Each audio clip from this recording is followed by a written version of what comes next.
ಪ್ರೀತಿಯ ಸಹೋದರ ಸಹೋದರರೇ, ಎಷ್ಟು ಖುಷಿ ಆಗುತ್ತೆ ಗೊತ್ತಾ? ನನಗೇನು ಆಸೆ ಅಂತ ನಿಮ್ಗೆ ಗೊತ್ತು. ವಾಕ್ಯ ಸಾರೋದಂದರೆ ತುಂಬ ಇಷ್ಟ ನನಗೆ. ಇನ್ನು ಬ್ಯಾಟ್ರಿ ಚಾರ್ಜ್ ಆಗೋದಂತೂ ಇನ್ನೂ ಇಷ್ಟ. ನೀವೆಲ್ಲ ಅಂದ್ಕೊಂಡಿರ್ಬೋದು ಇವ್ರು ಹೇಗೆ ಮಾತಾಡ್ತಾರೆ. ಇಲ್ಲ, ನೀವು ಸುಮ್ಮನೆ ನಿಂತ್ಕೊಳ್ಳಿ, ಚೆನ್ನಾಗಿ ಬೈಬಲ್ ಓದಿ, ದೇವ್ರು ಮಾತಾಡ್ತಾರೆ. Very simple. ಅದಕ್ಕೇನು ಅಭ್ಯಾಸ ಪ್ರೋಗ್ರಾಮು ಎಲ್ಲ ಏನೂ ಬೇಕಾಗಿಲ್ಲ. ನಿಮ್ಮೆಲ್ರಿಗೂ ಗೊತ್ತು, ದೇವ್ರ ಕೃಪೆಯಿಂದ, ನಿಮ್ಮೆಲ್ಲರ ಪ್ರಾರ್ಥನೆಯಿಂದ 33 ವರ್ಷಗಳು ಇರೋವರೆಗೂ ಒಂದು ಇಂಜೆಕ್ಷನ್ ಇಲ್ಲ, ಒಂದು ಮಾತ್ರೆ ಇಲ್ಲ, ದೇವರು ನನ್ನ ಇಟ್ಟಿದ್ದಾರೆ. ಮುಂದಿನ ದಿವಸಗಳಲ್ಲಿ ಹೆಂಗೆ ಅನ್ನೋದು ನನಗೆ ಗೊತ್ತಿಲ್ಲ, ಆದರೆ ಇವಾಗವರೆಗೂ ಇಟ್ಟಿದ್ದಾರೆ. ಅಷ್ಟು ಮಾತ್ರ ಅಲ್ಲ, ಇವಾಗ 17ನೇ ಸಲ ನಾನು ಬೈಬಲ್ ಓದೋಕ್ಕೆ ಇಷ್ಟಪಡ್ತಾಯಿದ್ದೀನಿ, ಓದ್ತಾಯಿದ್ದೀನಿ ಕೂಡ. ತುಂಬ ಚೆನ್ನಾಗಿದೆ, ಆಳವಾಗಿ ಪ್ರವೇಶ ಮಾಡ್ತಾಯಿದ್ದೀವಿ. ಇವತ್ತೊಂದು ದಿನ ಈ ಜಾಗದಲ್ಲಿ ನೀವೆಲ್ಲರೂ ಸಂತೋಷವಾಗಿ ಬಂದು ಕೂತಿದ್ದೀರ. ಕೆಲವರಲ್ಲಿ ಪಾಪ ನೀವು ಹೊಡೆದು ಗಿಡ್ದು ಎಲ್ಲ ಕುಂಡ್ರಿಸ್ತಾ ಇದ್ದೀರ. ಒಂದು ಸಲ ಪಾಸ್ಲಿ ಬನ್ಗೌಡ ದೇವರವರೊಂದಿಗೆ ಮಾತಾಡೋದನ್ನು ಕೇಳಿ ಅಂತೇಳಿ ಕುಂಡ್ರಿಸಿದ್ದೀರ, ಅದು ಸಂತೋಷ. ಅದರಿಂದ ಅವ್ರು ಬೆಳೆದಿದ್ದಾರೆ, ಅದು ಸಂತೋಷ.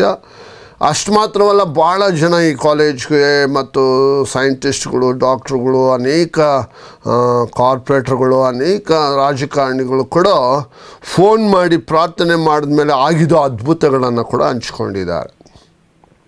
ತುಂಬ ಸಂತೋಷ. ಇನ್ನೊಂದು ಏನಂದರೆ, ನಾವು ದೇವರನ್ನು ನೋಡುವುದೇ ಒಳ್ಳೆಯದು. ಯಾವಾಗಲೂ ದೇವರ ಸಂಪರ್ಕ ಇಟ್ಕೊಂಡಿರೋದೇ ಒಳ್ಳೆಯದು. ಇವತ್ತು ಈ ಜಾಗದಲ್ಲಿ ನೀವು ಕೂತ್ಕೊಳ್ಳೋಕೆ ಕೂಡ ಅಷ್ಟು ಸುಲಭ ಅಲ್ಲ. ಒಂದು ಸ್ತ್ರೀ ಮುಸ್ಕಾಕೊಂಡು ಭಕ್ತಿಯಿಂದ ಕೂತ್ಕೊಳ್ಳೋದು ಕೂಡ ಅಷ್ಟು ಸುಲಭ ಅಲ್ಲ. ಅದು ತಾನಾಗೇ ಬರಬೇಕು. ಆದರೂ ಕೂಡ ವಚನ ಏನು ಹೇಳುತ್ತೆ, 1 ಕೊರಿಂಥಿಯರ್ 11:5 ಮುಸ್ಕಾಕೊಂಡು ದೇವ್ರ ಹತ್ರ ಕೂತ್ಕೋಬೇಕು. ಹಾಕ್ಕೊಳ್ಳಿಲ್ವ ಅಂದರೆ ತಲೆ ಬೋಡಿಸ್ಬೇಕಂತ ನಾವು ಹೇಳಿಲ್ಲ, ಬೈಬಲಲ್ಲಿ ಹೇಳುತ್ತೆ. ಅದರಿಂದ ಹಾಕ್ಕೊಂಬೇಡಿ ಅಂತ ಇದೆ. ತುಂಬ ಸಂತೋಷ. ಯಾಕಂದರೆ ನಮಗೇನಂದರೆ ಆದಷ್ಟು ಬೈಬಲ್ ಪ್ರಕಾರ ನಡೆದ್ರೆ ನಮಗೆ ಅದಕ್ಕೆ ಬೇಕಾದಂಥ ತಕ್ಕಂಥ ಫಲಗಳು ಸಿಗ್ತಾ ಇರುತ್ತೆ. ಇಲ್ಲಿ ನೀವೆಲ್ಲರೂ ಕೇಳ್ತಾ ಇರುವಾಗ ಖಂಡಿತ ಕಿವಿ ಉಳ್ಳವರು, ಅಂದರೆ ನಿಮಗೆಲ್ರಿಗೂ ಗೊತ್ತು, ಪ್ರಕಟಣೆ 2:7, ಪ್ರಕಟಣೆ 2:11, ಸಭೆಯಲ್ಲಿ ಕಿವಿ ಉಳ್ಳವನು ಕೇಳಲಿ. ಸಭೆ ಅಂದರೆ ಏನು ಹೇಳಿ? 2-3 ಸೇರಿ ಒಂದು ಜಾಗದಲ್ಲಿ ಕೂಗಿದ್ರೆ ಸಭೆ, ಜಾಸ್ತಿ ಜನ ಇದ್ದರೂ ಸಭೆನೇ. ನಾವು ಒಂದಾಗಿದ್ದು ಪ್ರೇಯರ್ ಮಾಡಿದ್ರೆ ದೇವರು ನಮ್ಮ ಜೊತೆಯಲ್ಲಿರ್ತಾರೆ. ನಾವು ಒಂದು ಸಭೆಯಾಗಿ ಕೊಡ್ತೇವೆ. ಇನ್ನೊಂದು ಹಂಗಂತ ಹೇಳ್ಬಿಟ್ಟು ಚರ್ಚ್ಗೆ ಹೋಗ್ದಿರ ಇರೋದು, ಸೋಂಬೇರಿಯಾಗಿ ಮಲ್ಕೊಳ್ಳೋದು, ಭಾನುವಾರ ಬಂತಂದರೆ ಅಯ್ಯೋ ನಮಗೆ ಟೈಮ್ ಇಲ್ಲ, ಬಟ್ಟೆ ಒಗಿಬೇಕು, ಅದು ಹೋಗಬೇಕು, 6 ದಿವಸ ಕೆಲ್ಸಕ್ಕೆ ಹೋಗ್ಬಿಟ್ಟು 7ನೇ ದಿವಸ ಕೂಡ ಸಂಬಳ ತಗೊಳ್ಳೋದು ಬೈಬಲ್ ಪ್ರಕಾರ ತಪ್ಪು. ಅವತ್ತು ದೇವ್ರ ಹತ್ರ ಬರಬೇಕು, ಅವತ್ತು ದೇವ್ರ ಹತ್ರ ಬರಲೇಬೇಕು. ಅಷ್ಟು ಮಾತ್ರವಲ್ಲ, ಬೈಬಲ್ ಪ್ರಕಾರ ಏನೇನು ಆತನ ಸಲ್ಲಿಸ್ಬೇಕು ಅದು ಸಲ್ಲಿಸ್ತಾ ಇರಬೇಕು. ದೇವರು ನಮ್ಮ ಜೊತೆಯಲ್ಲಿ ಇರೋದು ತುಂಬ ಸಂತೋಷ. ಯಾಕೆಂದರೆ ಅವ್ರು ಇರೋದ್ರಿಂದ ನಮ್ಮೆಲ್ಲ ಅಂಗಗಳು ಎಷ್ಟು ಮಾತ್ರ ಕೆಲಸ ಮಾಡಬೇಕೋ ಮಾಡ್ತಾಯಿದೆ. ಎಲ್ರಿಗೂ ಗೊತ್ತು, ಇಂಟರ್ನೆಟ್ಟಲ್ಲಿ ನೀವು ನೋಡ್ತಿರ್ತೀರ, ಈ ದೇವಗಳೆಲ್ಲ ಹೆಂಗೆ ಅಪ್ಯಾರ ಆಗಿದೆ, ಅದೆಲ್ಲ ಕ್ಯಾಮ್ರಲ್ಲಿ ತೆಗ್ದಿದ್ದಾರೆ. ಮತ್ತು ಅದು ಹೆಂಗೆ ಮಾಯ ಆಗುತ್ತೆ. ಅಷ್ಟು ಮಾತ್ರ ಅಲ್ಲ, ಈಗ ನೆಲ್ಲೂರಲ್ಲಿ ಅದೇನೋ ಏಂಜಲ್ಸ್ ಥರ ಓಡಾಡ್ತಾ ಇರ್ತವೆ ಅಂತೇಳುವಾಗ ನೋಡ್ತಾ ಇದ್ವಿ. ಮತ್ತು ಒಂದು ಹತ್ರ ನಾವು ನೋಡುವಾಗ ಒಂದು ಏಂಜಲ್ಸ್ ಥರನೇ ಕಾಣಿಸ್ಲಿಲ್ಲ, ಅದು ಯಾವುದೋ ವ್ಯತ್ಯಾಸವಾಗಿದೆ ಅದು.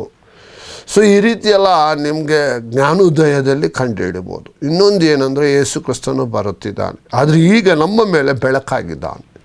ನಿಮ್ಮಲ್ಲಿ ಕತ್ತಲೆ ಎಂದು ಇರಬಾರ್ದು. ಅಂದರೆ ನೀವು ಅವ್ರ ಹತ್ರ ಇದ್ರೇ ಬೆಳಕಲ್ಲಿ ನಡೆಯೋಕ್ಕೆ ಸಾಧ್ಯ. ನಿಮ್ಮೆಲ್ರಿಗೂ ಗೊತ್ತು, 1 ಯೋಹಾನ 1ನೇ ಅಧ್ಯಾಯ 5ನೇ ವಚನ, 1 ಯೋಹಾನ 1:5. ಸೊ ಅದೇ ರೀತಿ ಯೋಹಾನ 8:12, ಅದೇ ರೀತಿಯಾಗಿ ಯೆಶಾಯ 9:2, ಯೆಶಾಯ 61. ಸೊ ಇವೆಲ್ಲ ಏನು ಮಾಡ್ತಾಯಿತ್ತು ಅಂದರೆ, ಬೆಳಕಿನ ಬಗ್ಗೆ ಮಾತಾಡುತ್ತೆ. ಕತ್ತಲೆಯಲ್ಲಿರುವ ಜನರಿಗೆ ದೊಡ್ಡ ಬೆಳಕು ಕಾಣಿಸಿತು. ಕತ್ತಲೆಯಲ್ಲಿ ನೀನು ಯಾವತ್ತೂ ನಡೆಯಲ್ಲ, ಬೆಳಕಿನಲ್ಲಿ ಇದ್ದರೆ. ಸೊ ಇವೆಲ್ಲ ನಾವು ಬೈಬಲಲ್ಲಿ ನೋಡಬೇಕು. ಸೊ ಖಂಡಿತವಾಗಿ ಹೇಳಿದ ವಚನದಲ್ಲಿ ಇವೆಲ್ಲ ಇದೆ. ಪ್ರೀತಿಯ ಸಹೋದರರೇ, ಹೆಚ್ಚಾಗಿ ದೇವ್ರ ಮೇಲೆ ಗಮನ ಇಡಬೇಕು, ಹೆಚ್ಚಾಗಿ ದೇವ್ರ ಬಗ್ಗೆ ಮಾತಾಡಬೇಕು. ನಿಮ್ಗೆ ಹೋದ್ವಾರ ಹೇಳಿದೆ ಒಂದು ಮಗು ಬೆಳಿಂದ ಬಿದ್ದು ಸ್ವಸ್ಥ ಆಗಿದೆ ಅಂತೇಳಿ, ತುಂಬ ಸಂತೋಷ. ಇನ್ನು ನಿಮ್ಮೆಲ್ರಿಗೂ ಹೇಳಿದೆ ದೇವರು ಒಂದು ಮಗುಗೆ ಹೊಸ ಕಿಡ್ನಿ ಕೊಟ್ಟರು ಎಂಬುದಾಗಿ, ಆ ಮಗು ಚೆನ್ನಾಗಿದೆ. ಸೊ ಇನ್ನೊಬ್ಬರು ನಿಮ್ಮ ಒಂದು ಮಗು ಸತ್ತೋಗಿರೋ ಮಗು ಎದ್ದಿದೆ, ಈಗ ಅದು 7ನೇ ಕ್ಲಾಸ್ ಓದ್ತಾ ಇದೆ ಅಂತ ಹೇಳಿದೆ. ಸೊ ಈ ರೀತಿಯೆಲ್ಲ ಅನೇಕ ಕ್ಯಾನ್ಸರ್ಗಳು ಗುಣ ಆಗಿದೆ. ಕಾರಣ ಏನಂದರೆ ನನ್ನಿಂದ ನಿಮ್ಮಿಂದ ಅಲ್ಲ, ಪ್ರಾರ್ಥನೆ. ಅಷ್ಟು ಮಾತ್ರವಲ್ಲ, ಇವತ್ತಿನ ದಿನ ನಮ್ಗೆ ಹೆಂಗಿರಬೇಕು ದಾಹ ಅಂತ ಹೇಳಿ ನಾವು ವಚನದಲ್ಲಿ ನಾವು ನೋಡೋಣ. ಎಲ್ಲರೂ ಸತ್ಯವೇದನ ತೆಗೆದುಕೊಂಡ್ರಾ? ಓಕೆ, ನಾವೆಲ್ಲರೂ ಕೀರ್ತನೆ 42 ಎಲ್ಲರೂ ತೆಗೆದುಕೊಳ್ಳೋಣ. ಏನಿಲ್ಲ, 11 ವಚನ ಮಾತ್ರ ಇದೆ ಅಷ್ಟೇ. ಎಲ್ಲರೂ ಸೇರಿ ಒಂದೇ ಸಮವಾಗಿ ಎಲ್ಲರೂ ಸೇರಿ ಓದೋಣ. ತೆಗೆದುಕೊಂಡ್ರಾ? ನೋಡಿ, ಮರ್ತೋಗ್ಬಿಟ್ಟೆ ಅಂತೀರ, ತಗೊಂಬನ್ರಿ ಬೇಗ ಬೈಬಲು. ಇವಾಗ ನೋಡ್ರಿ, ಏನ್ರಿ ಇವಾಗನೇ ನಿಮ್ಗೆ ಹೊಟ್ಟೆ ಹಸು ಆಗೋದು ನೋಡಿ. ಊಟ ತೊಗೊಂಬಂದು ಕೂತ್ಕೊಂಡು ಊಟ ಮಾಡ್ಕೊಂಡು ಕೇಳ್ತೀರ, ಹೆಂಗ್ರಿ ದೇವ್ರ ವಾಕ್ಯ ಹೋಗುತ್ತೆ? ಯೋಚನೆ ಮಾಡಬೇಕು. ಒಂದು ಊಟ ಮಾಡಿ, ಇಲ್ಲ ದೇವ್ರ ವಾಕ್ಯ ಕೇಳಿ. ಯೋಚನೆ ಮಾಡಿ ನೋಡಿ. ಕೆಲವರು ಊಟ ಮಾಡಿಬಿಟ್ಟು ಬಂದು ಕೂತ್ಕೊಂಡಿದ್ರೆ ಸಂತೋಷ, ಊಟ ಎತ್ಕೊಂಬಂದು ಏನೋ ಒಂದು ಪಲ್ಯ ಥರ ನೋಡೋದು. ಏನ್ರಿ ಇದು? ಭಯನೇ ಇಲ್ಲ, ದೇವ್ರ ಭಯನೇ ಇಲ್ವಲ್ರಿ. ಊಟ ಇಟ್ಕೊಂಡು ನೋಡೋದಂತೆ. ಕೇಳಿದ್ರೆ ಅಲ್ಲಿ ದೇವ್ರ ವಾಕ್ಯ ಕಿವಿಗೆ ಹೋಗ್ತಾ ಇರುತ್ತಂತೆ, ಇಲ್ಲಿ ಊಟ ಹೋಗ್ತಾ ಇರುತ್ತಂತೆ. ಯೋಚನೆ ಮಾಡಬೇಕು. ಇವತ್ತೇ ನೋಡಿ ಆ ಮಗು ನೋಡಿ, ರಿಮೋಟ್ ಕಂಟ್ರೋಲ್ ಕಿತ್ತಾಡ್ತಾ ಇದೆ. ನಾನು ಸ್ಪೋರ್ಟ್ಸ್ ನೋಡಬೇಕು. ಇನ್ನೊಂದು ಮಗು ನೋಡ್ರಿ, ಅಲ್ಲಿ ನೋಡ್ರಿ ಏನು ಮಾಡ್ತಾಯಿದೆ ನೋಡ್ರಿ, ನಾನು ಕಾರ್ಟೂನ್ ನೋಡ್ಬೇಕಂತ ಜಗಳ ಮಾಡಿದೆ. ಯಾಕೆ? ಯಾರ್ದ್ರಿ ತಪ್ಪು? ನೀವಲ್ವ ಬೆಳೆಸಿರೋದು ಆ ಥರ. ಯಾವಾಗಲೂ ದೇವ್ರ ಹತ್ರ ಬೆಳೆಸಿದ್ರೆ ಆ ಮಗು ಕೂಡ ಹೇಳ್ತಾಯಿತ್ತು, ಅದನ್ನು ಆಫ್ ಮಾಡು. ಅಂಕಲ್ ಲೀಮನ್ ಗೌಡ ಬರ್ತಿದ್ದಾರೆ, ಪಾಸ್ ಲೀಮನ್ ಗೌಡ ಬರ್ತಾ ಇದ್ದಾರೆ, ಅವ್ರು ನೋಡೋಣ ಅಂತೇಳಿ ಆ ಮಕ್ಕಳು ಹೇಳ್ತಾಯಿದ್ರು. ನೀವು ಹೆಂಗೆ ಬೆಳೆಸ್ತೀರಾ ಆ ಥರ? ದೇವ್ರ ಚಾನಲಲ್ಲೇ ಬೆಳೆಸಿದ್ರೆ ಅವ್ರು ಕೆಟ್ಟೋಗಲ್ಲ, ಕುಡಿಯೋದಿಲ್ಲ, ಮೋಸ ಮಾಡಲ್ಲ, ಯಾಮಾರಿಸೋದಿಲ್ಲ, ಸಿಗರೇಟ್ ಸೇದೋದಿಲ್ಲ, ಪಾನ್ ಪರಾಗ ಹಾಕೋದಿಲ್ಲ, ಸಿನಿಮಾ ಥಿಯೇಟರ್ ಕಾಲಿಡೋಲ್ಲ. ಈ ರೀತಿಯೆಲ್ಲ ಒಳ್ಳೆಯ ಸಲಹೆಗಳು ಆ ಮಕ್ಕಳಿಂದಲೇ ಬೆಳಿಬೇಕು. ಹಂಗಂತ ಹೇಳಿ ನೀವೆಲ್ಲ ಸೇರಿಸ್ತಾ ಇರೋದು ಕ್ಲಬ್ಗಳು, ಅಲ್ಲಿ ಇಲ್ಲಿ ರಿಸಾರ್ಟ್ಗಳು ಕರ್ಕೊಂಡು ಹೋಗ್ಬಿಡೋದು, ಹಾಳು ಮಾಡಿಬಿಡೋದು. ಇವತ್ತಿನ ದಿನ ಆ ಮಕ್ಕಳು ಅದನ್ನು ಹುಡ್ಕೊಂಡು ಹೋಗ್ತಾ ಇರ್ತಾರೆ. ಇವತ್ತಿನ ಬೈದು ಹೊಡಿಯೋದು ಏನು ಪ್ರಯೋಜನ? ದೇವ್ರ ವಾಕ್ಯ ಹೇಳ್ತೈತೆ, ಯಾವಾಗಲೂ ದೇವರಲ್ಲಿ ಬೆಳೆಸ್ರಿ. ದೇವ್ರ ಮಕ್ಕಳು ದೇವರಲ್ಲೇ ಬೆಳೆಸೋದು. ಕರ್ಕೊಂಡು ಹೋಗ್ಬೇಡ ಅಂತ ಹೇಳಿಲ್ಲ, ಆದರೆ ಅವರು ಹಾಳಾಗೋಗೋ ರೀತಿಯಲ್ಲಿ ತೋರಿಸ್ಬೇಡ ಅವರಿಗೆ. ಯೋಚನೆ ಮಾಡಿ ನೋಡಿ. ಯೇಸು ಕ್ರಿಸ್ತನ ಒಂದು ಚಾನಲ್ ಅಂದರೆ ಎಲ್ಲ ಚಾನಲ್, ಸುಮಾರು 13-14 ಚಾನಲ್ಸ್ ಬರ್ತಾ ಇದೆ ಇವಾಗ. ಆದರೆ ಇದನ್ನು ಬಿಟ್ಟು ನೀವು ಯಾವ ಚಾನಲ್ ನೋಡಿದ್ರು ಕೊಲೆ, ಜಾರತ್ವ, ರೇಪು, ಇದು ಅದು, ಬರೀ ಪೇಪರ್ ಹೋದ್ರಿ ಇವ್ರು ದಕೋರರು, ಇವ್ರು ಸಾಯಿಸಿದ್ರು, ಚೈಲ್ಡ್ ಸ್ನ್ಯಾಚರ್ಸು, ರಾಜಕಾರಣಿಗಳು ಹಿಂಗೆ ಮಾಡಿದ್ರು, ಫಿಲ್ಮ್ ಆ್ಯಕ್ಟ್ರು ಹಿಂಗೆ ಮಾಡಿದ್ರು, ಆ ವಾದಗಳು ಮಾಡೋದು, ಸುಮ್ಮನೆ ಸಮಯಗಳನ್ನು ವ್ಯರ್ಥ ಮಾಡ್ತಿದ್ದಾರೆ. ಆದರೆ ಈ ಚಾನಲಲ್ಲಿ ನಿಜವಾಗ್ಲೂ ಅದು ನೀವು ತಪ್ಕೊಂಡು ಹಿಡಿಯೋಕ್ಕೆ ಹೋಗಬೇಡಿ. ಸುಮ್ಮನೆ ವಾಕ್ಯ ಕೇಳ್ಕೊಂಡು ಹೋಗ್ತಾ ಇರಿ, ನೀವು ಬೆಳೀತಾ ಹೋಗ್ಬೋದು. ನಾವೆಲ್ಲರೂ ಬೈಬಲ್ ತೆಗೆದುಕೊಳ್ಳೋಣ. ಯಾವುದು ಇವತ್ತು? ಕೀರ್ತನೆ 42. ಓಕೆ, ಸ್ಯಾಮ್ಸ್ 42 1ರಿಂದ 11 ಇರೋದು. ನಾವೆಲ್ಲರೂ ಸೇರಿ ಒಂದೇ ಸಮವಾಗಿ ಓದೋಣ. ಓಕೆನಾ? ರೆಡಿನಾ? ಓಕೆ, ಎಲ್ಲರೂ. ದೇವರೇ, ಬಾಯಾರಿದ ಜಿಂಕೆಯು ನೀರಿನ ತೊರೆಗಳನ್ನು ಹೇಗೋ ಹಾಗೆಯೇ ನನ್ನ ಮನವು ನಿನ್ನನ್ನು ಬಯಸುತ್ತದೆ. ನನ್ನ ಮನಸ್ಸು ದೇವರಿಗಾಗಿ, ಚೈತನ್ಯ ಸ್ವರೂಪನಾದ ದೇವರಿಗಾಗಿ ಹಾರೈಸುತ್ತದೆ. ನಾನು ಯಾವಾಗ ಹೋಗಿ ದೇವರ ಸನ್ನಿಧಿಯಲ್ಲಿ ಸೇರುವೆನೋ, ನಿನ್ನ ದೇವರು ಎಲ್ಲಿ ಎಂದು ಜನರು ಯಾವಾಗಲೂ ನನ್ನನ್ನು ಗೇಲಿ ಮಾಡುವುದರಿಂದ ಹಗಲಿರುಳು ನನಗೆ ಕಣ್ಣೀರೇ ಆಹಾರವಾಯಿತು. ನಾನು ಭಜನೋತ್ಸವದಲ್ಲಿ ಸೇರಿ ಜನಸಮೂಹದೊಡನೆ ಹರ್ಷಧ್ವನಿ ಮಾಡುತ್ತಾ, ಸ್ತೋತ್ರ ಪದಗಳನ್ನು ಹಾಡುತ್ತಾ ದೇವಾಲಯಕ್ಕೆ ಹೋಗುತ್ತಿದ್ದನ್ನೇ ನೆನಪಿಗೆ ತಂದುಕೊಂಡು ನನ್ನೊಳಗೆ ನಾನೇ ಹಂಬಲಿಸುತ್ತಿರುವೆನು. ನನ್ನ ಮನವೇ, ನೀನು ಕುಗ್ಗಿ ಹೋಗಿರುವುದೇನು? ಹೀಗೆ ವ್ಯರ್ಥಪಡುವುದೇಕೆ? ದೇವರನ್ನು ನಿರೀಕ್ಷಿಸು, ಆತನೇ ನನ್ನ ರಕ್ಷಕನು, ದೇವರು ಆಗಿದ್ದಾನೆ. ನಾನು ಇನ್ನೂ ಆತನನ್ನು ಸ್ತುತಿಸುತ್ತಿರುವೆನು. ನನ್ನ ದೇವರೇ, ನನ್ನ ಪ್ರಾಣವು ಕುಗ್ಗಿ ಹೋಗಿದೆ. ಆದುದರಿಂದ ಯೋರ್ದಾನ್ ಹೊಳೆಯ ದೇಶ ಹೆರ್ಮೋನ್ ಪರ್ವತ, ಮಿಸಾರ್ ಬೆಟ್ಟ ಇವುಗಳಲ್ಲಿರುವವನಾಗಿ ನಿನ್ನನ್ನು ಸ್ಮರಿಸುತ್ತೇನೆ. ನಿನ್ನ ಜನಪಾತಗಳಿಂದುಂಟಾಗುವ ಮಹಾಘೋಷವು ಒಂದು ಪ್ರವಾಹವು ಮತ್ತೊಂದು ಪ್ರವಾಹವನ್ನು ಕೂಗುತ್ತದೋ ಎಂಬಂತಿರುವುದು. ಹಾಗೆಯೇ ನೀನು ಅಲ್ಲೋಲ ಕೊಲ್ಲೋಲವಾದ ದುಃಖ ಪ್ರವಾಹದ ತೆರೆಗಳನ್ನು ನನ್ನ ತಲೆಯ ಮೇಲೆ ದಾಟಿದ್ದೀಯಲ್ಲ. ಯೆಹೋವನು ಹಗಲಿನಲ್ಲಿ ತನ್ನ ಪ್ರೀತಿಯನ್ನು ನನಗೆ ಅನುಗ್ರಹಿಸುವನು. ರಾತ್ರಿ ವೇಳೆಯಲ್ಲಿ ಆತನ ಕೀರ್ತನೆಯಲ್ಲಿ ಇರುವುದು ನನ್ನಲ್ಲಿ ಇರುವುದು. ನನ್ನ ಜೀವಧಾರಕನಾದ ದೇವರನ್ನು ಪ್ರಾರ್ಥಿಸುವೆನು. ನಾನು ನನ್ನ ಶರಣನಿಗೆ, ದೇವರೇ, ಯಾಕೆ ನನ್ನನ್ನು ಮರೆತು ಬಿಟ್ಟೆ? ನಾನು ಯಾಕೆ ಶತ್ರುಬಾಧೆಯಿಂದ ದುಃಖಿಸುತ್ತಾ ವಿಕಾರಿಯಾಗಿ ತಲೆ ಅಲೆಯಬೇಕು ಎಂದು ಮೊರೆ ಇಡುವೆನು. ನನ್ನ ವಿರೋಧಿಗಳು ನಿನ್ನ ದೇವರು ಎಲ್ಲಿ ಎಂದು ಯಾವಾಗಲೂ ನನ್ನನ್ನು ಗೇಲಿ ಮಾಡುವುದರಿಂದ ನನ್ನ ಎಲುಬುಗಳೆಲ್ಲ ಮುರಿದ ಹಾಗಿವೆ. ನನ್ನ ಮನವೇ, ನೀನು ಕುಗ್ಗಿ ಹೋಗಿರುವುದೇನು?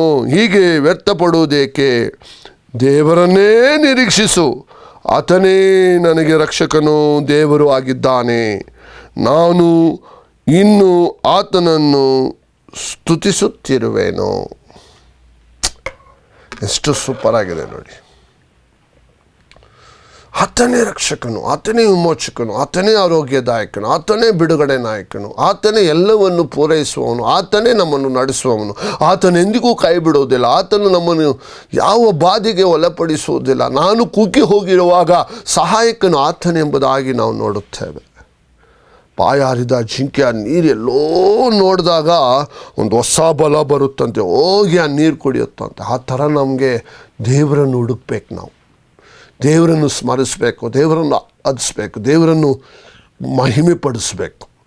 ಎಲ್ಲೆಲ್ಲೂ ದೇವರ ವಾಕ್ಯ 1 ತಿಮೋತಿ 1:7, 1 ತಿಮೋತಿ 2:7, 1 ಥೆಸಲೋನಿಕ 3ನೇ ಅಧ್ಯಾಯ 3ನೇ ವಚನ ಎಲ್ಲ ಗಮನಿಸುತ್ತಾ ಹೋಗ್ತಾ ಇರಬೇಕು. ಅದೇ ರೀತಿ 1 ಥೆಸಲೋನಿಕ 2ನೇ ಅಧ್ಯಾಯ 7ನೇ ವಚನ. ಹೀಗೆ ನಾವು ಗಮನಿಸುತ್ತಾ ಹೋಗ್ತಾ ಇದ್ದರೆ ಎಲ್ಲ ಇದರಲ್ಲಿ ಏನೇನಿದೆಯೋ ಎಲ್ಲ ರಹಸ್ಯಗಳು ಅದರಲ್ಲಿ ಅಡಕವಾಗಿದೆ. ಇನ್ನು ಫಿಲಿಪಿಯರು 4:3, ಇನ್ನು ಯಾಕೋಬ 3 ಮತ್ತು 4, ಇನ್ನು ಕೊಲೋಸಿಯರು 3ನೇ ಅಧ್ಯಾಯ 5-6. ಯಾವಾಗಲೂ ಈ ಮೂಲಕ ಸಂಬಂಧವನ್ನು ತ್ಯಜಿಸ್ಬೇಕು. ನಾವು ಯಾವಾಗಲೂ ದೇವ್ರ ಕಡೆ ತಿರುಗ್ತಾ ಇರಬೇಕು. ಇನ್ನು ಆದಿಕಾಂಡ 3:15 ನೋಡುವಾಗ ಅಲ್ಲಿ ಯಾವ ರೀತಿಯೆಲ್ಲ ನಮಗೆ ನೋವು ಸಂಕಟಗಳಿಂದ ದೇವರು ಬಿಡುಗಡೆ ಕೊಟ್ರಂತ ಹೇಳಿ ಬರೆಯಲ್ಪಟ್ಟಿದೆ. ಇನ್ನು ನೀವು ಮನೆಗೋಗಿ ಅರಣ್ಯಕಾಂಡ ನೀವು 15 ಭಾಗವಹಿಸಿ ನೋಡ್ರಿ, 21 ಭಾಗವಹಿಸಿ ನೋಡ್ರಿ. ಆ ಸರ್ಪಗಳು ಕಚ್ಚುವಾಗ ದೇವರನ್ನು ಕೂಗಿದ್ದವ್ರಿಗೆ ಮಾತ್ರ ದೇವರು ಹೇಗೆ ಸಹಾಯ ಮಾಡ್ತಾರೆ. ಪ್ರತಿಯೊಂದು ಗಮನಿಸುತ್ತಾ ಹೋಗ್ತಾ ಇರಬೇಕು. ಯಾಕಂದರೆ ಯೇಸು ಕ್ರಿಸ್ತನ ವಾಕ್ಯಗಳು ನಮ್ಮ ದೇಹಕ್ಕೆ ಆಹಾರವಾಗಿದೆ. ಇನ್ನು ಕೀರ್ತನೆ 119 ನಿಮ್ಮೆಲ್ರಿಗೂ ಗೊತ್ತು, 103 ಮತ್ತು 72. ವಾಕ್ಯ ಜೇನುತುಪ್ಪಕ್ಕಿಂತ ಸಿಹಿಯಾಗಿದೆ. ಎಲ್ಲ ಏನು ಚಿನ್ನ ಆಭರಣಗಳಿಗಿಂತ ಅಮೂಲ್ಯವಾಗಿದೆ. ಇನ್ನೂ ನಮಗೆ ಸಹಾಯ ಎಲ್ಲ ದೇವರೇ ನಮಗೆ ಮಾಡ್ತಾ ಇದ್ದಾರೆ. ಇವತ್ತು ಕೂಡ ಆಶ್ಚರ್ಯವಾಗಿ ನೀವೆಲ್ಲರೂ ಕೇಳ್ತಾ ಇದ್ದೀರಿ. ಇನ್ನೊಂದು ನಿಮ್ಗೆ ಹೇಳ್ತಾ ಇರ್ತೀನಿ, ಈ ಬಟ್ಟೆ ನೋಡಿ ಯಾಮಾರಬೇಡಿ. ಅಯ್ಯೋ ಇದೇ ಬಟ್ಟೆ ಅಲ್ವಾ, ಅದೇ ವಾಕ್ಯ ಇರುತ್ತೆ. ಇಲ್ಲ, ಇರೋದಿಲ್ಲ. ಹೊಸ ವಾಕ್ಯಗಳಿರ್ತವೆ. ಭಾಳ ಜನ ನಾವು ಹೋದ್ವಾರ ಇದೇ ಬಟ್ಟೆ ನೋಡಿದ್ವಲ್ಲ, ಇದೇ ಸೇಮ್ ರಿಪೀಟೇಷನ್ ಅಂತೇಳಿ ನೀವು ಯಾಮಾರಬೇಡಿ. ಯಾಕಂದರೆ ದೇವ್ರ ವಾಕ್ಯ ಒಂದೊಂದು ವಾರ ಒಂದೊಂದು ಥರ ದೇವರು ನಮಗೆ ಸಲಹೆ ಕೊಡ್ತಾ ಇರ್ತಾರೆ. ಬೈಬಲ್ ಅನ್ನೋದು ಒಂದು ಸಲಹೆ, ಬೈಬಲ್ ಅನ್ನೋದು ಒಂದು ಬುದ್ಧಿವಾದ, ಬೈಬಲ್ ಅನ್ನೋದು ದೇವ್ರ ರಾಜ್ಯಕ್ಕೆ ಸೇರಿಸೋದು. ಯಾಕಂದರೆ ಈ ಬೈಬಲ್ ಹೆಸರೇ ಏನು ಹಾಕಿದೆ? ಹೋಲಿ ಬೈಬಲ್. ಕನ್ನಡದಲ್ಲಿ ಹೇಳುತ್ತೆ ಸತ್ಯವೇದ, ಸತ್ಯವನ್ನು ತಿಳಿಸುತ್ತದೆ. ಯೇಸು ಸ್ವಾಮಿ 8:32 ಯೋಹಾನ ಸತ್ಯವನ್ನು ಹೇಳ್ತೇನೆ, ಸತ್ಯ ನಿಮಗೆ ಬಿಡುಗಡೆ ಕೊಡುತ್ತದೆ, ನನ್ನ ಶಿಷ್ಯರಾಗಿರಿ ಎಂಬುದಾಗಿ ದೇವ್ರ ವಾಕ್ಯ ಹೇಳುತ್ತದೆ. ಯಾಕಂದರೆ ದೇವ್ರು ನಮ್ಮ ಸಂಗಡ ಇದ್ದರೆ ಎದುರಿಸುವವರು ಯಾರು ಎಂಬುದಾಗಿ ಸತ್ಯವೇದ ಹೇಳುತ್ತದೆ. ಹಲ್ಲೆಲೂಯಾ. ಸಂತೋಷವಾಗಿದ್ದೀರಾ? ಸಮಾಧಾನವಾಗಿದ್ದೀರಾ? ಯಾವಾಗಲೂ ಸಮಾಧಾನವನ್ನು ಆರಿಸ್ಕೊಳ್ರಿ. ಮತ್ತಾಯ 5:9 ಪ್ರಕಾರ ಏನೇ ಮನೆಗಳಲ್ಲಿ ಪ್ರಾಬ್ಲಮ್ ಆಯಿದ್ರು ಸಮಾಧಾನ ಮಾಡ್ಕೊಂಬಿಡ್ರಿ. ಆಮೇಲೆ ಆಚೆ ಹೋಗೋ ಥರ ಮಾಡಬೇಡ್ರಿ. ನಿಮ್ಮ ಗುಟ್ಟುಗಳನ್ನು ದೇವ್ರ ಹತ್ರ ಹೇಳಿ, ನಿಮ್ಮ ರಹಸ್ಯಗಳನ್ನು ದೇವ್ರ ಹತ್ರ ಹೇಳಿ. ಯಾವಾಗಲೂ ದೇವರನ್ನೇ ನಿರೀಕ್ಷಿಸಿರಿ. ಆತನು ನಿಮ್ಮ ಎಲ್ಲ ಕೆಲಸ ಕಾರ್ಯಗಳನ್ನು ನಿಮಗೆ ಪೂರೈಸ್ತಾನೆ. ಯಾಕೆಂದರೆ ಒಂದು ಸಲ ನನಗೆ ಭಾಳ ಖುಷಿ ಆಯಿತು. ಯೆರೂಸಲೇಮಿಂದ ಫೋನ್ ಮಾಡಿ ಅವ್ರ ಕುಟುಂಬಗಳು ಒಂದಾಯಿತು, ಮತ್ತು ಮಸ್ಕಟ್ಟಿಂದ ಕುವೈಟಿಂದ ಎಲ್ಲ ಫೋನ್ ಮಾಡಿ ಒಡೆದೋಗಿರುವ ಕುಟುಂಬಗಳು ಒಂದಾಯಿತು. ಒಂದು ಸಹೋದರಿ ಹೇಳಿದ್ರು, ಈ ಥರ ನಾವು ಹೊರಗ ದೇಶದಿಂದ ನಿಮಗೆ ಫೋನ್ ಮಾಡ್ತಾಯಿದ್ದೀವಿ, ಇಲ್ಲಿ ಅನೇಕ ಜನರು ನಿಮ್ಮ ವಾಕ್ಯಗಳನ್ನು ಕೇಳಿ ದೇವ್ರ ಕಡೆ ಬಂದಿದ್ದಾರೆ ಅಂತ ಹೇಳುವಾಗ ನನ್ನ ಶರೀರದಲ್ಲಿ ಏನು ಖುಷಿ ಆಯಿತು ಗೊತ್ತಾ. ಯೇಸುವೆ, ಇವತ್ತಿನ ಇಂಟರ್ನೆಟ್ ಮುಖಾಂತರ, ವಾಟ್ಸಪ್ ಮುಖಾಂತರ ಮತ್ತು ಚಾನೆಲ್ ಮುಖಾಂತರ ಮತ್ತು ನೇರವಾಗಿ ಸಂಪರ್ಕ ಮುಖಾಂತರ ನೀನು ಮಾತಾಡ್ತಾನೇ ಇದೆಯಾ. ಅದಕ್ಕಾಗಿ ಸ್ತೋತ್ರ ದೇವರೇ. ನೀನು ಮಾತನಾಡ್ತಾ ಇದೆಯಾ, ಜನರು ಕೇಳಿದವರು ಭಾಗ್ಯವಂತರು, ನಡೆಯುವವರು ಭಾಗ್ಯವಂತರು, ನೋಡಿದವರು ಭಾಗ್ಯವಂತರು. ಎಷ್ಟೋ ಜನ ಇವತ್ತು ಹೇಳ್ತಾ ಇದ್ದಾರೆ, ಮುಸಲ್ಮಾನರು, ನಾನು ಯೇಸುವನ್ನು ನೋಡಿದೆ. ನಾನೊಂದು ವಾಟ್ಸಪ್ಪಲ್ಲಿ ನೋಡುವಾಗ ಒಂದು ಪಾಕಿಸ್ತಾನ ಒಂದು ಹೆಂಗಸು ಅವ್ರ ಯಜಮಾನರು ಏನು ಉಳಿಯೋದಿಲ್ಲ ಅನ್ನೋ ಟೈಮಲ್ಲಿ ಆ ಮಗಳು ಅವ್ರ ದೇವ್ರನ್ನ ಕರೆಯುವಾಗ ಅದು ಬರಲಿಲ್ಲ, ಯೇಸುನ ಕರೆಯುವಾಗ ಆ ಬೆಳಕು ಬಂದು ಅವರ ಯಜಮಾನರನ್ನ ಸ್ವಸ್ಥ ಮಾಡ್ತು ಅಂತ ಎಷ್ಟು ಖುಷಿಯಾಗಿ ಹೇಳಿದ್ಲು ಗೊತ್ತಾ. ಅವ್ರು ಪದೇ ಪದೇ ಅವ್ನು ಕೇಳ್ತಾ ಇದ್ದಾರೆ, ಯಾರು ಅಂದರೆ ಅವ್ರು ಓಪನ್ ಆಗಿ ಹೇಳಿದ್ರು, ಯೇಸು ಅಂತ ಹೇಳಿದ್ರು. ಹಲ್ಲೆಲೂಯಾ. ಮತ್ತು ಬೈಬಲಲ್ಲಿ ಮತ್ತು ಕುರಾನಲ್ಲಿ ಯೇಸು ಬಗ್ಗೆ ಎಷ್ಟೊಂದು ಸಲ ಹೇಳಿದ್ದಾರೆ ಎಂಬುದಾಗಿ ಇನ್ನೊಬ್ಬರು ಮುಸ್ಲಿಮಿಂದ ಬಂದವರು ಹೇಳಿದ್ದಾರೆ. ಎಷ್ಟು ಚೆನ್ನಾಗಿ, ತುಂಬ ಚೆನ್ನಾಗಿ ಮಾತಾಡಿದ್ದಾರೆ ಗೊತ್ತಾ. ಹಲ್ಲೆಲೂಯಾ. ಇವಾಗೆಲ್ಲ ಎಲ್ಲಿ ನೋಡಿದ್ರು ಅಟ್ಯಾಕಿಂಗ್ ಕಮ್ಮಿ ಆಗಿದೆ. ಕಾರಣ ಏನು ಗೊತ್ತಾ, ಯೇಸು ಕ್ರಿಸ್ತನ್ ಪ್ರೀತಿಸ್ತಾ ಇದ್ದಾನೆ, ಒಡೆದವ್ರನ್ನೂ ಪ್ರೀತಿಸ್ತಾ ಇದ್ದಾನೆ, ದರೋಡೆಗಾರನೂ ಪ್ರೀತಿಸ್ತಾ ಇದ್ದಾನೆ, ಚೈನ್ ಸ್ನಾಚನ್ನು ಪ್ರೀತಿಸ್ತಾ ಇದ್ದಾನೆ. ಅವನು ಎಷ್ಟೇ ಕೊಲೆಗಳು ಮಾಡಿದ್ರು ಅವ್ರು ಪ್ರಾರ್ಥನೆ ಮಾಡುವಾಗ ಅವ್ನು ಬೆಳಕು ಬಂದು ಅವ್ರನ್ನ ರಕ್ಷಿಸಿದೆ. ನಾವು ಜೈಲುಗಳನ್ನು ಸಂಧಿಸಿದಾಗ ಅಬ್ಬಾ ಏನು ಆರಾಧನೆ ಮಾಡ್ತಾರೆ ಗೊತ್ತಾ. ಸೆಂಟ್ರಲ್ ಜೈಲಲ್ಲಿ ಅವರು ಭಾನುವಾರ ಬಂತಂದರೆ ಎಲ್ಲ ಕೂಡ್ಕೊಂಡು ಹಾಡುಗಳು ಒಂದಿಗೆ ಅವ್ರದ್ದು ಮೈ ಮರೆತು ಅಯ್ಯೋ ದೇವರನ್ನು ಎಷ್ಟು ಚೆನ್ನಾಗಿ ಆರಾಧಿಸ್ತಾ ಇದ್ದಾರೆ ಗೊತ್ತಾ. ನಮ್ಮ ಆಲಯಗಳಲ್ಲಿ ಕೂಡ ಅಷ್ಟೊಂದು ಜೋರಾಗಿ ಹಾಡಲ್ಲ ಅವರು, ಅಷ್ಟು ಚೆನ್ನಾಗಿ ಕಣ್ಣೀರಿಂದ ದುಃಖದಿಂದ ಎದೆಗಳು ಬಡ್ಕೊಳ್ಳುತ್ತಾ ಕೆಳಗಡೆ ಬೀಳುತ್ತಾ ಹೇಳುತ್ತಾ ಆರಾಧಿಸ್ತಾ ಇರ್ತಾರೆ. ನೋವಿನಲ್ಲಿರುವವರಿಗೆ ಗೊತ್ತಾಗುತ್ತದೆ ದೇವ್ರ ಮಹಿಮೆ. ಒಂದು ವಾರ ಕೇಳಿದ್ವಿ, ನಾವು ಕೇಳೋಕ್ಕೆ ಮುಂಚೆನೇ ದೇವ್ರು ಕೇಳ್ತಾರೆ ನಮ್ಮ ಪ್ರಾರ್ಥನೆ. ಈಗಲೂ ಕೂಡ ನೀವು ಏನೇನು ಪ್ರಾರ್ಥನೆ ಮಾಡ್ತಾ ಇದ್ದಾರೆ ಅದು ಈಡೇರಿಸಿದ್ದಾರೆ, ನಿಮ್ಗೆ ಗೊತ್ತಾಗ್ತಾ ಇಲ್ಲ. ಯಾವುದೋ ಮನೆಯಲ್ಲಿ ಚಿಕ್ಕ ಗಲಾಟೆ ಇಟ್ಕೊಂಡು ಅದನ್ನು ಮನಸ್ಸಲ್ಲಿ ಇಟ್ಕೊಂಡು ನೀನು ಮನ್ನಿಸ್ತಾ ಇಲ್ಲ, ಮನ್ನಿಸ್ಬಿಡು. ಇವತ್ತು ಒಬ್ಬರಲ್ಲಿ ಒಬ್ಬರು ಹೊಂದಾಣಿಕೆ ಆಗಿಬಿಡು, ಜಗಳ ಬಿಟ್ಬಿಡು, ಹೊಡೆದಾಡೋದು ಬಿಟ್ಬಿಡು, ಯಾಮಾರಿಸೋದು ಬಿಟ್ಬಿಡು. ಕೊಡೋ ಕೈಯಾಗಿ ಮಾಡ್ಕೋ, ತೆಗೆದುಕೊಳ್ಳೋ ಕೈಯಾಗಿ ಮಾಡಬೇಡ. ಯಾವಾಗಲೂ ಕೈ ಕೊಡೋ ಕೈಯಾಗಿರಲಿ, ಆಶೀರ್ವಾದವಾಗಿರಲಿ, ಆಶೀರ್ವಾದ ನಿಧಿಯಾಗಿರಲಿ. ನಾವು ನಿಯತ್ತಾಗಿ ಕೆಲಸ ಮಾಡಿ ದುಡಿದ್ರೆ ಖಂಡಿತ ಕುಟುಂಬ ಚೆನ್ನಾಗಿರುತ್ತೆ, ಯಾವ ಕೊರತೆ ಇರೋದಿಲ್ಲ. ಇಲ್ಲಿದೋ ಕೂತ್ಕೊಂಡು ಸೋಂಬೇರಿಗಳೇ ಕೆಲಸಕ್ಕೆ ಹೋಗ್ರಿ. ಮನೆಯಲ್ಲಿ ಎಷ್ಟೋ ಕೆಲಸಗಳಿರ್ತವೆ. ನಿಮ್ಮ ಹೆಂಡತಿಗಳು ಮನೆಗಳಲ್ಲಿ ಕೆಲಸ ಮಾಡೋದಕ್ಕೆ ಸ್ವಲ್ಪ ನೀವು ಸಹಾಯ ಮಾಡಿರಿ. ಪ್ರತಿಯೊಬ್ಬರಿಗೂ ನಾವು ಕೆಲಸ ಮಾಡುವಾಗ ಸಂತೋಷ, ಅಲ್ಲಿ ಕೂಡ ಹೋಗಿ ವಾಕ್ಯ ಸಾರ್ಬೋದು. ಕೂತ್ಕೊಂಡು ಜಾಗದಲ್ಲಿ ಜನಗಳು ಸಿಗ್ತಾರೆ, ಸಿಕ್ಕದವ್ರಿಗೆಲ್ಲ ಯೇಸು ಬಗ್ಗೆ ಹೇಳ್ರಿ. ನಾವೇನು ಕೆಟ್ಟದ್ದು ಮಾಡ್ತಾ ಇದ್ದೀವಾ? ಇವತ್ತಿನ ಎಲ್ಲಿ ನೋಡಿದ್ರು ಅದ್ಭುತಗಳಾಗ್ತಾ ಇದೆ, ಎಲ್ಲಿ ನೋಡಿದ್ರು ದೇವ್ರನ್ನ ಕರೀತಾ ಇದ್ದಾರೆ, ಎಲ್ಲಿ ನೋಡಿದ್ರು ಕೈಯಲ್ಲಿ ಬೈಬಲ್ ಬರ್ತಾ ಇದೆ. ನಮ್ಮ ಬ್ಯಾಂಗ್ಳೂರು ಪಟ್ಟಣದಲ್ಲಿ ನಾವು ಇರುವಂಥ ಜಾಗದಲ್ಲಿ ಕಾಕ್ಸ್ಟೌನಿಂದ ಹಿಡಿದು ರಿಂಗ್ ರೋಡ್ ಅಂದರೆ ಆ ಲಿಂಗರಾಜಪುರ ದಾಟಿ ರಿಂಗ್ ರೋಡ್ ಹೆಬ್ಬಾಳವರೆಗೂ ನೋಡುವಾಗ 1000ಕ್ಕೂ ಮೇಲೆ ಆಲಯಗಳು ಬಂದಿದೆ. ಯಾಕೆ? ದೇವರು ಬರ್ತಾ ಇದ್ದಾರೆ. ಎಲ್ಲ ಆಲಯದ ಮೇಲೆ ಇದು ತೀರ್ಪನ್ನು ರೆಡಿ ಮಾಡ್ತಾ ಇದ್ದಾರೆ. ತೀರ್ಪು ಎಲ್ಲಿ ಪ್ರಾರಂಭವಾಗುತ್ತದೆ ಅಂದರೆ ಆಲಯದೊಳಗಳಿಂದ. ಅದರಿಂದ ಎಚ್ಚರಿಕೆಯಾಗಿರಿ, ಭಯದಿಂದ ಜೀವಿಸಿರಿ, ಭಯಭ್ರಾಂತಿಯಿಂದ ದೇವರನ್ನು ಆರಾಧಿಸಿರಿ. ಶರೀರ ನಡುಗುತ್ತಾ ಭಯದಿಂದ ಆಲಯದಲ್ಲಿ ಬಂದು ಸ್ತುತಿಸ್ಬೇಕಂತೇಳಿ ಕೀರ್ತನೆಗಾರನು ಹೇಳ್ತಾನೆ. ಸತ್ಯದ ಲಾಜರನ್ನು ದೇವರು ಎಬ್ಬಿಸಿದ್ರು, ಅನೇಕ ಕಾರ್ಯಗಳನ್ನು ದೇವರು ನಡೆಸಿದ್ರು. ಹಳೆ ಒಡಂಬಡಿಕೆಯಿಂದ ಹೊಸ ಒಡಂಬಡಿಕೆವರೆಗೂ ದೇವರು ಅದ್ಭುತಗಳನ್ನು ಮಾಡಿಕೊಂಡೇ ಬರ್ತಾ ಇದ್ದಾರೆ. ಈಗಿನವರೆಗೂ ನಿನ್ನ ಜೀವಿತದಲ್ಲಿ ಮಾಡ್ತಾ ಇದ್ದಾರೆ. ನಿನ್ನ ನೆನಪು ಮಾಡಿಕೋ, ನಿನ್ನ ಬದುಕಿ ಉಳಿಸಿರೋದೇ ದೇವರು. ಯೇಸುವಿನ ನಾಮದಲ್ಲಿ ತಂದೆಯಾದ ದೇವರ ನಿನ್ನ ಸಹಾಯಕನಾದಂಥ ಪರಿಶುದ್ಧಾತ್ಮ ಬೆಂಕಿಯಾಗಿ ಕಳಿಸೊಂದಿದ ತಕ್ಷಣ ನಿನ್ನ ಶರೀರದಲ್ಲಿ ಸೌಖ್ಯ ಉಂಟಾಗುತ್ತದೆ, ದುಷ್ಟ ಶಕ್ತಿಗಳು ಲಯವಾಗುತ್ತದೆ.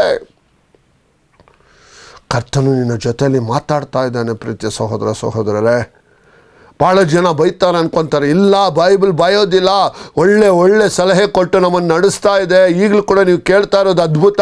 ಇವಾಗ ಅಕಸ್ಮಾತಾಗಿ ಬಂದು ಕೂತ್ಕೊಂಡಿದ್ದೀರಾ, ಅದ್ಭುತ. ಅನೇಕ ಜಾಗದಲ್ಲಿ ಫೋನ್ ಮಾಡಿ ಹೇಳ್ತಾರೆ, ನಿಮ್ಮ ಮೆಸೇಜ್ ಬಂತಂದರೆ ಎಲ್ಲರನ್ನ ಕರೆಸ್ಬಿಟ್ಟು ಕುಂಡ್ರಿಸ್ತೀನಿ ಅಂತ. ಅದು ನಿಮಗೆ ನಿಜವಾಗ್ಲೂ ಅದು ವರ ಇದೆ. ಎಲ್ರಿಗೂ ಆ ವರ ಇಲ್ಲ. ಎಲ್ರೂ ಚರ್ಚಲ್ಲಿ ಒಬ್ಬರಾಗಿ ಬರ್ತಾ ಇರ್ತಾರೆ. ಕೆಲವ್ರು ನೋಡಿ ವಾರ ಒಬ್ಬರು ಹೊಸಬರನ್ನ ಕರ್ಕೊಂಬರ್ತಾ ಇದ್ದಾರೆ. ಅವ್ರಿಗೆ ಆ ಒಂದು ವರ ಇದೆ. ನೀವು ಕೂಡ ಕೇಳಿದ್ರೆ ದೇವ್ರು ಕೊಡ್ತಾರೆ. ಯೋಚನೆ ಮಾಡಿ ನೋಡಿ, ಸಭೆಗೆ ಬರ್ತಾ ಇದ್ದಾರೆ, ಒಬ್ಬೊಬ್ಬರನ್ನ ಕರ್ಕೊಂಡು ಬರೋಣ ಅಂತ ಒಂದು ಮನಸ್ಸು ನಿಮ್ಮಲ್ಲಿ ಬಂದಿಲ್ಲ. ಆದರೆ ಕೆಲವ್ರು ನೋಡ್ರಿ ಹೊಸಬರನ್ನ ಕರ್ಕೊಂಡು ಬರ್ತಾನೆ ಇರ್ತಾರೆ. ಅವ್ರು ನೋಡಿ ನಿಮಗೆ ಬುದ್ಧಿ ಕಲ್ತ್ಕೊಳ್ಳಿ.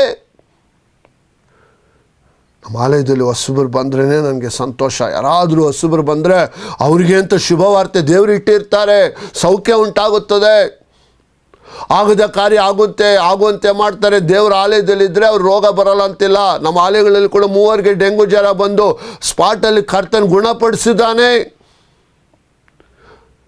ವೈರಸ್ ಫೀವರ್ ಬಂತು ಆಲಯದಲ್ಲಿ, ಆದರೆ ದೇವರು ಅವ್ರಿಗೆ ಬಿಡುಗಡೆ ಕೊಟ್ಟರು. ಯಾಕಂದರೆ ಅವ್ರು ಆಸ್ಪತ್ರೆಗೆ ಹೋದರೂ ಕೂಡ ಅವರು ದೇವರನ್ನು ಕೂಗ್ತಾಯಿದ್ರು, ಆ ಮೆಡಿಸಿನ್ಗೆಲ್ಲ ಪ್ರಾರ್ಥಿಸ್ತಾಯಿದ್ರು. ಅವ್ರು ಏನೇ ಮೆಡಿಸಿನ್ ತಗೊಂಡ್ರೆ ಯೇಸುವೆ ಅದು ನಿನ್ನ ರಕ್ತವಾಗಲಿ, ನಿನ್ನ ಔಷಧಿ ಆಗಲಿ ಅಂತ ಕೂಗಿದಾಗ ಕರ್ತನು ಬೇಗನೆ ಬಿಡುಗಡೆಯನ್ನು ಕೊಟ್ಟನು. ಕೆಲವು ವಾರಗಳು ಇರಬೇಕು, ಅವರೆಲ್ಲ 1 ವಾರ ಕೂಡ ಇರಲಿಲ್ಲ. 2-3 ದಿವಸಕ್ಕೆ ಅವರು ಡಿಸ್ಚಾರ್ಜ್ ಆಗಿ ವಾಪಸ್ ಬಂದುಬಿಟ್ರು. ಸುಸ್ತು ಇರುತ್ತದೆ ಮನುಷ್ಯನಾಗಿ. ವಯಸ್ಸುಗಳಿಗೆ ಕ್ರಮವಾಗಿ ಸುಸ್ತುಗಳಿರ್ತವೆ. ಅದನ್ನು ನೋಡಿ ದೇವ್ರನ್ನ ಏನೇನೋ ಹೇಳಕ್ಕೆ ಹೋಗ್ಬೇಡ. ನಾವು ಮಾಡಿರೋ ಪಾಪಗಳೇ ನಮ್ಮ ಶರೀರಕ್ಕೆ ಹಾನಿಕರವಾಗಿದೆ. ನಿಮ್ಮೆಲ್ರಿಗೂ ಗೊತ್ತು, ಯೆಶಾಯ 59:1-2 ಅಡ್ಡಗೋಡೆ ಆಗಿದೆ, ನಿನ್ನ ಪಾಪ ಅಡ್ಡಗೋಡೆ ಆಗಿದೆ, ಹೋಗ್ತಾ ಇಲ್ಲ, ಪಾಪ ಬಿಡು, ಪರಿಶುದ್ಧವನ್ನು ನೋಡ್ಕೋ. 1 ಪೇತ್ರ 1:14-15 ಪ್ರಕಾರ ಎಲ್ಲ ನಡವಳಿಕೆಗಳಿಗೆ ಪರಿಶುದ್ಧರಾಗಿರು. ಯೆಶಾಯ 6ನೇ ಅಧ್ಯಾಯದಲ್ಲಿ ಪರಿಶುದ್ಧನೆಂದು ಜಯಘೋಷವು ಅಲ್ಲಿ ಕಾಣಿಸುತ್ತಿದೆ. ನಾಲಿಗೆಯನ್ನು ಮುಟ್ಟಿದ ತಕ್ಷಣ ಯೆಶಾಯನು ನಾನು ಹೋಗ್ತೀನಿ ಅಂತ ಸೇವೆಗೆ ಹೋದ. ನೀವು ಕೂಡ ಅಷ್ಟೇ, ದೇವ್ರು ನಿಮ್ಮನ್ನು ಮುಡ್ತಾ ಇದ್ದಾರೆ. ದೇವ್ರು ನಿಮ್ಮನ್ನು ಇವತ್ತು ಎಚ್ಚರಿಸ್ತಾ ಇದ್ದಾರೆ. ಹೊರಗಡೆ ಬಾ, ಡ್ರಗ್ಸಿಂದ ಹೊರಗಡೆ ಬಾ, ಕುಡಿಯೋದ್ರಿಂದ ಹೊರಗಡೆ ಬಾ, ನಿನ್ನ ನಾಶಕರ ಜೀವಿತದಿಂದ ಹೊರಗಡೆ ಬಾ, ವ್ಯಭಿಚಾರದಿಂದ ಹೊರಗಡೆ ಬಾ, ಕಳ್ಳತನದಿಂದ ಹೊರಗಡೆ ಬಾ, ಸಾಯಿಸೋದ್ರಿಂದ ಒಳಗಡೆ ಬಾ. ಸಾಯಿಬೇಡ, ಬದುಕೋ, ದೇವರ ರಾಜ್ಯಕ್ಕಾಗಿ ನೀತಿಗಾಗಿ ತವಕ ಪಡು, ಅವಾಗ ಎಲ್ಲ ಸೇರಿಕೊಳ್ಳುತ್ತದೆ. ಹಾಲೆಲೂಯ. ಕರ್ತನು ನಿಮ್ಮಲ್ಲಿ ಅಭಿಷೇಕ ಮಾಡುತ್ತಿದ್ದಾನೆ. ಕರ್ತನು ನಿಮ್ಮನ್ನು ಸಂತೈಸ್ತಾ ಇದ್ದಾನೆ. ಕರ್ತನು ನಿಮಗೆ ಬಿಡುಗಡೆ ಕೊಡ್ತಾ ಇದ್ದಾನೆ. ನಿಮ್ಮಲ್ಲಿ ದೇವರ ಮಹಿಮೆ ಇಳಿದು ಬರುತ್ತಿದೆ. ದೇವರ ಶಕ್ತಿ ನಿಮ್ಮಲ್ಲಿ ಇಳಿದು ಬರುತ್ತಿದೆ. ದೇವರು ನಿಮ್ಮ ಜೊತೆಯಲ್ಲಿ ಮಾತಾಡ್ತಾ ಇದ್ದಾನೆ. ದೇವರು ನಿಮಗೆ ಎಚ್ಚರಿಕೆ ಕೊಡ್ತಾ ಇದ್ದಾನೆ. ಪ್ರಾರ್ಥಿಸೋಣವೇ? ಎಲ್ಲರೂ ಕೈ ಜೋಡಿಸ್ಕೊಳ್ಳೋಣ. ದೇವರು ನಿಮ್ಮ ಸಂಗಡ ಮಾತನಾಡಿದ್ದಾರೆ. ದೇವರು ನಿಮ್ಮನ್ನು ಅಭಿಷೇಕ ಮಾಡ್ತಿದ್ದಾರೆ. ಪ್ರಾರ್ಥಿಸೋಣ. ಹಾಲೆಲೂಯ. ಕೈ ಜೋಡಿಸ್ಕೊಳ್ಳೋಣ. ಯೇಸುವಿನ ನಾಮದಲ್ಲಿ ತಂದೆಯಾದ ದೇವರೇ, ಅಪ್ಪ, ನೀನು ಎಷ್ಟು ಎಚ್ಚರಿಕೆ ಕೊಟ್ಟರೆ ಕೂಡ ನಾವು ಮಾರ್ತಾ ಇಲ್ಲ ದೇವರೇ. ಮಾರೋ ಥರ ನಮಗೆ ಒಂದು ವರ ಕೊಡು ರಾಜ. ನಮ್ಮಲ್ಲಿರುವ ಮನಸ್ತಾಪಗಳು, ಕೋಪ, ದ್ವೇಷ, ಆಕ್ರೋಶಗಳನ್ನು ತೆಗೆದಾಕು. ಅಹಂಕಾರಗಳನ್ನು ತೆಗೆದಾಕು. ಒಳ್ಳೆ ಮಳೆಗಳನ್ನು ಕೊಡ್ತಾ ಇದೆಯಾ, ಎಲ್ರಿಗೂ ಒಳ್ಳೆ ಬೆಳೆ ಕೊಡ್ತಾ ಇದೆಯಾ, ಒಳ್ಳೆ ಆಶೀರ್ವಾದ ಕೊಡ್ತಾ ಇದೆಯಾ, ಒಳ್ಳೆ ಅಭಿಷೇಕ ಕೊಡ್ತಾ ಇದೆಯಾ. ನಮ್ಮನ್ನು ಸ್ವಾಮಿ ನಿನ್ನ ಕಡೆಗೆ ತಿರುಗಿಸ್ಕೋ ದೇವ. ನಿನ್ನ ಸೇವೆ ಮಾಡೋದಕ್ಕೆ ಹೊಸ ಬಲ ಕೊಡು ದೇವರೇ. ಅಪ್ಪ, ಇಲ್ಲಿರುವಂಥ ಚಾನಲಲ್ಲಿರುವ ಎಲ್ಲರೂ ಇನ್ನೂ ಅಧಿಕವಾಗಿ ಪ್ರಾರ್ಥನೆ ಮಾಡಿ ಅನೇಕ ಜನರು ನಿನ್ನ ಮಾರ್ಗಕ್ಕೆ ತರುವಂತೆ ಎಲ್ಲ ಚಾನಲ್ಗಳನ್ನು ಆಶೀರ್ವದಿಸು ಯೇಸುವೆ. ಅಪ್ಪ, ಅಧಿಕವಾಗಿ ಎಲ್ಲರೂ ಕೆಟ್ಟ ದಾರಿಯಲ್ಲಿ ಹೋಗದೆ ಎಲ್ಲ ಒಳ್ಳೆ ದಾರಿಯಲ್ಲಿ ಹೋಗೋದಕ್ಕೆ ನೀನು ಸಹಾಯ ಮಾಡು. ಅಪ್ಪ ಸ್ವಾಮಿ, ರಾಜಕಾರಣಿಗಳಲ್ಲಿ ಇರುವಂಥ ಎಲ್ಲ ಒಂದು ಸ್ಥಳಗಳನ್ನು ದೇವರ ಆಲಯವಾಗಿ ಮಾಡಿಬಿಡು. ಅಪ್ಪ, ಇನ್ಸ್ಪೆಕ್ಟರ್ ಅವರೆಲ್ಲರೂ ಪೊಲೀಸ್ಗಳು ವಾಸ ಮಾಡುವ ಸ್ಥಳ ನಿನ್ನ ದೇವರ ಆಲಯವಾಗಿ ಮಾಡು. ಸಿನಿಮಾ ಥಿಯೇಟರ್ಗಳೆಲ್ಲ ದೇವರ ಆಲಯವಾಗ ಮಾಡು. ಆ ಮಾಲ್ಗಳೆಲ್ಲ ದೇವರ ಆಲಯವಾಗಿ ಮಾಡು. ಎಲ್ಲ ಮಾರ್ಕೆಟಿಂಗ್ ಅಲ್ಲಿ ಇರೋರಲ್ಲ, ಅವರು ನಿಯತ್ತಿಂದ ಯಾವ ವಿಧವಾದ ಕೆಟ್ಟ ಕೆಲಸಗಳು ಮಾಡದೆ, ಅವ್ರ ನಿಯತ್ತಿಂದ ಎಲ್ರಿಗೂ ಮೋಸ ಮಾಡದೆ ಸರಿಯಾದ ಒಂದು ಬೆಲೆಗೆ ಕೊಡೋ ಥರ ನೀನು ಪ್ರತಿಯೊಬ್ಬರನ್ನು ಅಭಿಷೇಕ ಮಾಡು ದೇವ. ಅಪ್ಪ, ಮಾತನಾಡ್ತಾ ಇರೋದು ನಾನಲ್ಲ, ಮಾತಾಡ್ತಾ ಇರೋದು ನೀನು ಸ್ವಾಮಿ. ಇಷ್ಟಿನವರೆಗೂ ನೀನು ಮಾತನಾಡಿದ್ದಕ್ಕಾಗಿ ಸ್ತೋತ್ರ. ಇನ್ನು ಒಂದೊಂದು ನಿಮಿಷ ಕೊಡೋ, ಒಂದೊಂದು ಗಳಿಗೆ ಕೊಡೋ, ಒಂದೊಂದು ನಿಮಿಷ ಕೊಡೋ. ಪ್ರತಿಯೊಬ್ಬರನ್ನು ನೀನು ಕೈ ಹಿಡಿದು ಮುನ್ನಡೆಸಬೇಕೆಂಬುದಾಗಿ ನಮ್ಮ ಕರ್ತನು, ರಕ್ಷಕನು, ಒಡೆಯನೂ ಆದಂಥ ಇಷ್ಟಿನವರೆಗೂ ನೀನು ನಮ್ಮೊಂದಿಗೆ ಮಾತನಾಡಿ ಅದ್ಭುತಗಳನ್ನು ಮಾಡಿದಂಥ ಇಲ್ಲಿ ಕೇಳಿರೋರು ಎಲ್ಲರೂ ಯೇಸುವಿನ ನಾಮದಲ್ಲಿ ಶರೀರದಲ್ಲಿ ಸೌಖ್ಯ ಉಂಟು ಮಾಡಿದ್ದಕ್ಕಾಗಿ ಸ್ತೋತ್ರ. 1 ಪೇತ್ರ 2:24 ಪ್ರಕಾರ ನಿನ್ನ ಅಬ್ಬಾಸುಂಡಗಳಿಂದ ಎಲ್ಲರನ್ನು ಸ್ವಸ್ಥ ಮಾಡಿದ್ದಕ್ಕಾಗಿ ಸ್ತೋತ್ರ ದೇವರೇ. ಬಾಯಿ ಹಾರಿದ ಜಿಂಕೆ ಯಾವ ರೀತಿ ನೀರಿಗೆ ತವಕ ಪಡುತ್ತದೋ, ಇಲ್ಲಿರುವವರು ಆ ರೀತಿ ನಿನ್ನನ್ನು ಹುಡ್ಕೋದಕ್ಕೆ ಸಹಾಯ ಮಾಡು. ಅದ್ಭುತ ಮಾಡಿದಂಥ ನಮ್ಮ ಕರ್ತನು, ರಕ್ಷಕನು, ಒಡೆಯನೂ ಆದಂಥ ಯೇಸು ಕ್ರಿಸ್ತ ನಾಮದಲ್ಲಿ ಪ್ರಾರ್ಥಿಸಿ ಬೇಡಿಕೊಳ್ಳುತ್ತೇನೆ. ನಿನ್ನ ಚಿತ್ತವು ನೆರವೇರಲಿ. ಆಮೇನ್. ದೇವ್ರು ನಿಮ್ಮನ್ನು ಹೆಚ್ಚಾಗಿ ಆಶ್ವಸಲಿ. ಜಿಂಕೆ ಥರ ನೀವು ಕೂಡ ದಾಹದಿಂದ ನೀರಿಗಾಗಿ ತವಕ ಪಡ್ರಿ, ಅದು ಸಿಗುತ್ತದೆ, ಸಂತೋಷ ಪಡಿರಿ. ಆಮೇನ್. Price lord. ನಮಸ್ಕಾರ. ನಂಗೆ ನಗ್ತಾ ಇರಿ.